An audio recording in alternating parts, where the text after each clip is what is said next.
Good afternoon students, welcome to science class. Students, हम सभी पढ़ रहे थे chapter 6 combustion, flame and fuels. As you all know that we have completed till the topic types of combustion. यहाँ तक हम लोगों ने पूरा कंप्लीट कर लिया है कंबशन और उसके टाइप्स। डिफरेंट टाइप्स में आप लोगों ने पढ़े थे complete, incomplete combustion, spontaneous combustion, rapid combustion and explosion combustion. ये ऑलरेडी हम पढ़ चुके हैं। Now student, today we will going to study about flame and its structure. Flame का मतलब होता है बेटा लॉ और उसका स्ट्रक्चर, जिसे हम थोड़ा डिटेल में पढ़ेंगे जितना आपके सिलेबस में है। अब पॉइंट ये है कि जो फ्लेम होती है, जैसे कि आपने कोई एक कैंडल जलाई, तो कैंडल जब जलती है तो ऊपर की तरफ आपको उसकी एक लौ दिखती है जिसे हम फ्लेम कहते हैं। वो फ्लेम कैसे जलती है हम स्टडी करेंगे। आप सभी को पता है कि कंबशन के लिए एक तो कंबस्टेबल सब्सटेंस होना चाहिए और दूसरी होनी चाहिए एयर जो कि हमारे एटमॉस्फेयर में बहुत सारी प्रेजेंट है। ओके, चलिए अब आपकी बुक से ज़रा पढ़ते हैं। Flame, everything that Burns does not produce a flame. जो भी चीज़ जलती है वो फ्लेम प्रोड्यूस नहीं करती। फॉर एग्जांपल कोयला, आप सभी ने अगर कोल यानी कि कोयला को अगर जलते हुए देखा है तो वो फ्लेम प्रोड्यूस नहीं करती, लेकिन फिर भी बहुत ग्लो करती है और बहुत हीट एंड लाइट देती है, राइट। तो जो भी चीज़ जलेगी ज़रूरी नहीं है कि वो फ्लेम आपको दे। कुछ चीज़ें जलने पर फ्लेम देती हैं, कुछ नहीं देती। Only substances that vaporizes during burning give flames। ऐसे सब्सटेंस जो कि जलते समय वेपराइज होते हैं। वेपराइज का मतलब है एक तरह से आप लोगों ने सुना होगा वेपराइजेशन या वेपर्स, भाप जो ड्रॉपलेट्स सी बन जाती हैं। अगर वो सब्सटेंस जो कि वेपराइज होता है during the time of burning, वही बस आपको फ्लेम देगा। अब कैसे वेपराइज होता है, देखिए 3 एग्जांपल्स दिखा रखे हैं आपकी बुक में। जैसे सबसे पहला है kerosene. Kerosene rises up. Kerosene जब जलता है, अगर आप जला रहे हो उसे, तो वो ऊपर की तरफ उठता है through the wick of a stove. हमने स्टोव लिया जिसमें उस कैरोसिन ऑयल को जला रहे हैं, एंड वेपराइजेस, वेपर्स बन जाते हैं during the time of burning. अगर वेपर बनेंगे तभी वो कैरोसिन ऑयल आपको फ्लेम देगा। अगर वेपर नहीं बनेंगे तो कैरोसिन ऑयल से फ्लेम नहीं मिलेगी। जो भी चीज़ वेपराइज होती है वो आपको फ्लेम देती है। It Burns with a flame. Similarly one more example दिया है। सपोज एक कैंडल है जो कि जल रही है, तो कैंडल किससे बनती है? वैक्स से बनती है। वैक्स जो होता है मोम, वो वेपराइज हो जाता है, ठीक है। वेपराइज होता है वो हीट देने पर। जब वो वेपराइज होगा हीट देने पर तो वो मिक्स हो जाता है ऑक्सीजन से which is present in the air, and it gives you a flame. ये तो आपको पता है कि फ्लेम बनने के लिए आग का जलना ज़रूरी है और आग जलने के लिए एयर का होना बहुत ही ज़रूरी है। तो इसी तरह से कैंडल का एक एग्जांपल दिया है। वैक्स जो होती है वो वेपराइज होती है on heating, and then it mixes with the oxygen in the air to burn. ऐसे एक और एग्जाम्पल दे रखा है चारकोल का। Charcoal does not produce vaporise.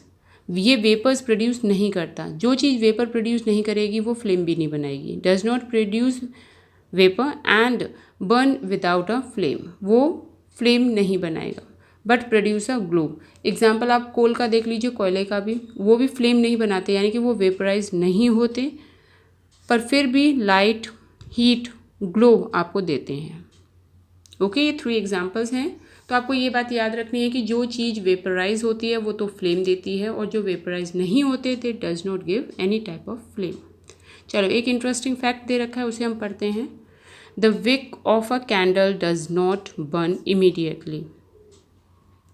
जो कैंडल होती है, कैंडल में ऊपर की तरफ जो धागा सा निकला हुआ होता है वो इतनी ईजीली जलता नहीं है। ऐसा क्यों? When a candle is lighted, जब आप कैंडल को जलाते हो, because when the wax vaporizes, it takes heat from the wick and cool it. Wick absorb the liquid wax and pull it upward toward the tip. Heat of the flame vaporize the wax. It is this wax vapor that turn with a flame. देखिए सबसे पहले हमने एक candle में, अगर हम एक candle बनाएं तो सपोज़ अगर ये कोई एक कैंडल है, ठीक है, ये कैंडल जल रही है। अब आप समझिएगा कि सबसे पहले हम कैंडल को जब भी जलाते हैं तो क्या जलाते हैं, उसकी विक को, यानी कि जो थ्रेड सा दिख रहा है उसे हम विक कह रहे हैं। तो उसे आप जैसे ही जलाएंगे वो इतनी जल्दी नहीं जलेगी। क्यों नहीं जलेगी? जैसे आप उसे जला के देखेंगे, क्योंकि जो वैक्स होता है वो वेपराइज हो जाता है, ठीक है। वैक्स को वेपराइज होने के लिए, भाप सी बनने के लिए क्या चाहिए, पहले हीट चाहिए। वो हीट कहाँ से लेगा? वो हीट लेगा इस विक्स से जो ये जली, यहाँ से गर्माहट मिलेगी। गर्माहट मिलने से कहाँ पर जाएगी? वैक्स पर। वैक्स को जब गर्माहट मिलेगी यहाँ पर, ठीक है, वैक्स को जब यहाँ पर गर्माहट मिलेगी तब जाके ये जो विक है वो जलनी शुरू होगी। जैसे ये जलेगा तो वैक्स कैसा हो जाएगा? कूल हो जाएगा। It takes heat from the wick and cool it. Wax जो होता है वो हीट लेता है विक से और फिर उसे ठंडा कर देता है। हीट विक से कैंडल की तरफ ट्रांसफ़र होगी। ये जो विक होती है ये एब्जॉर्ब करती है लिक्विड वैक्स को। अब ये चीज़ गर्म हो गई, गर्म होने से मोम क्या हो जाएगा? पिघल जाएगा। पिघलने की वजह से अब ये जो विक है ये इस पिघले हुए लिक्विड वैक्स को क्या करेगा? एब्जॉर्ब करेगा और ऊपर की तरफ पुल करेगा, ऊपर की तरफ खींचेगा टिप पर आने के लिए। जैसे ही वो टिप पर आएगा, ठीक है, तो जो वेपर्स हैं, फ्लेम के जो वेपर्स हैं वो फॉर्म हो जाएंगे और अच्छे से लौ जलनी शुरू हो जाएगी। Wick absorb the liquid wax. Wick absorb करेगा लिक्विड वैक्स को जो कि हीट की वजह से पिघल गया है, एंड पुल इट अपवर्ड, ऊपर की तरफ खींचेगा टिप तक। Heat of the flame vaporise the wax. जो लौ होगी ना, लौ की जो गर्माहट होगी वो वैक्स को क्या करेगी? वेपराइज कर देगी। वेपराइज करने की वजह से फ्लेम बन जाएगा। It is this wax vapour that turn with a flame, जिसकी वजह से फ्लेम तैयार हो जाएगा। बहुत शॉर्ट में समझते हैं एक बार इसको। कैंडल ली, हमने इसको यहाँ से जलाया, ये इतनी आसानी से नहीं जलेगा। अगर ये जल जाएगा तो ये अपनी हीट ट्रांसफ़र कर देगा इस वैक्स पर। वैक्स पर हीट प्रोड्यूस होने पर, यहाँ पर पहुँचने पर ये गर्म हो जाएगा। गर्म की वजह से जो वैक्स होगा वो पिघल जाएगा। वो वैक्स ऊपर की तरफ जाएगा इस विक पर, जिसकी वजह से ये अब अच्छे से जलना शुरू हो जाएगा। जब ये जलेगा तो यहाँ पर वेपर्स बनेंगे। वेपर्स की वजह से आपको फ्लेम दिखती है। ओके, नेक्स्ट है आपका प्रैक्टिकल टास्क 7। प्रैक्टिकल टास्क 7 में हमें ये समझना है कि जो एलपीजी हम घर में यूज़ करते हैं, लिक्विफाइड पेट्रोलियम गैस, वो कभी कभी आपको डिफरेंट कलर की दिखती है ना, वेरियस कलर्स होते हैं जलने पर उसका। ऐसा क्यों? तो हमें क्या करना है, नॉर्मली हम ये घर पर भी होते हुए देख सकते हैं। एलपीजी गैस जो कि ब्लू फ्लेम में बर्न होती है।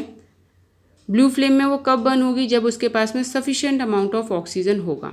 ये तो सिंपल सी बात है। ब्लू फ्लेम जब जलेगी एलपीजी की गैस में, देखना आप कभी, जब उसके पास में सफिशिएंट अमाउंट ऑफ ऑक्सीजन होगा। लेकिन अगर सफिशिएंट अमाउंट ऑफ ऑक्सीजन नहीं होगा तो उसके साथ क्या होगा? देखिए, ये है गैस, ठीक है, सफिशिएंट अमाउंट ऑफ ऑक्सीजन मिल रहा है तो ये अच्छे से जल रही है। लेकिन आपने देखा होगा ये जो गैस होती है इसमें बहुत सारे होल्स होते हैं। ये होल्स क्यों होते हैं? इन्हें हम एयर होल्स कहते हैं। बर्नर में प्रेजेंट होते हैं एयर होल्स। अगर मान लो ये एयर होल्स बंद हो जाएं, ठीक है, कुछ एयर होल्स बंद हैं, बंद होने पर सफिशिएंट अमाउंट ऑफ एयर नहीं मिलेगी, यानी कि ऑक्सीजन नहीं मिलेगा, जिसकी वजह से सही से कंबशन नहीं हो पाएगा। जब ये होल्स बंद हो जाते हैं तो लिमिटेड अमाउंट ऑफ एयर अंदर नहीं जा पाती, जिसकी वजह से कंबशन सही से नहीं हो पाता और येलो कलर की फ्लेम हमें दिखने लगती है। वैसे तो ब्लू कलर की होती है नॉर्मली तो, लेकिन जब सफिशिएंट अमाउंट में ऑक्सीजन नहीं पहुंचता तो ये येलो कलर की हमें दिखने लगती है। येलो कलर की क्यों बनती है? क्योंकि जो इसके कार्बन पार्टिकल हैं वो पूरी तरह से बर्न नहीं हो पाए होते हैं, इसलिए हमें वो येलो कलर की दिखती है, ठीक है, due to the presence of unburned carbon particle produce by the incomplete combustion. जब ऑक्सीजन नहीं जाएगा, पूरी तरह से नहीं मिलेगा, तो इनकम्प्लीट कंबशन होगा, जिसकी वजह से येलो फ्लेम दिखेगी। कंप्लीट कंबशन होगा तो ब्लू फ्लेम दिखेगी। इसे आप घर पर भी देख सकते हैं। Homework for today's class is practical task 8। ये आपको पढ़ना है, देखना है कि किस मटेरियल को बर्न करने पर किस तरह की फ्लेम आती है। This is your today's homework. Thank you all.